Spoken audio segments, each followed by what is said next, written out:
ഹോശയ്യായുടെ പുസ്തകത്തിൽ പരിശുദ്ധാത്മാവ് പറഞ്ഞു തരികയാണ്, നിങ്ങൾ അനുതാപ വാക്യങ്ങളോടെ കർത്താവേ, സകല അകൃത്യവും ക്ഷമിച്ച് കരുണയോടെ ഞങ്ങളെ കൈക്കൊള്ളണമേ. അങ്ങനെയാണെങ്കിൽ ഞങ്ങൾ എന്ത് ചെയ്യും? ഞങ്ങൾ അധരാർപ്പണമായ കാളകളെ അർപ്പിക്കും. പണ്ട് യാഗം കഴിക്കുന്നത് കാളകളെയോ ആടുകളെയോ പ്രാവിൻ കുഞ്ഞുങ്ങളെയാണ്. ഇത്തിരി കാശുള്ളവൻ ഏറ്റവും നല്ല യാഗം എന്നൊക്കെ പറഞ്ഞാൽ കാളകളെ യാഗം അർപ്പിക്കുക എന്നുള്ളത്. ഇപ്പോൾ കർത്താവിന് ഏറ്റവും ഉത്തമമായ യാഗം ആരാധന അർപ്പിക്കുന്നത് എൻ്റെ ദൈവത്തിന് സ്തോത്രയാഗം അർപ്പിക്കുക.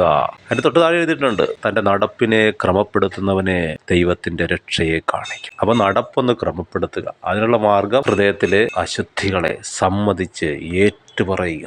അപ്പോൾ സ്തോത്രം വരുമെന്ന്. ഈ സ്തോത്രത്തിൻ്റെ ഉറവ് അശുദ്ധിയാൽ അടഞ്ഞിരിക്കുകയാണ്. ആ കല്ലുകളൊക്കെ അങ്ങ് മാറ്റുമ്പോൾ ഉറവങ്ങ് തുറക്കും. പിന്നെ സ്തോത്രം പറയാൻ പ്രയാസമില്ല. ആരാധന വെളിപ്പെടും. അത് സ്വർഗത്തിന്, പിതാവിന്, പുത്രന്, പരിശുദ്ധാത്മാവിന് പ്രസാദമാകും.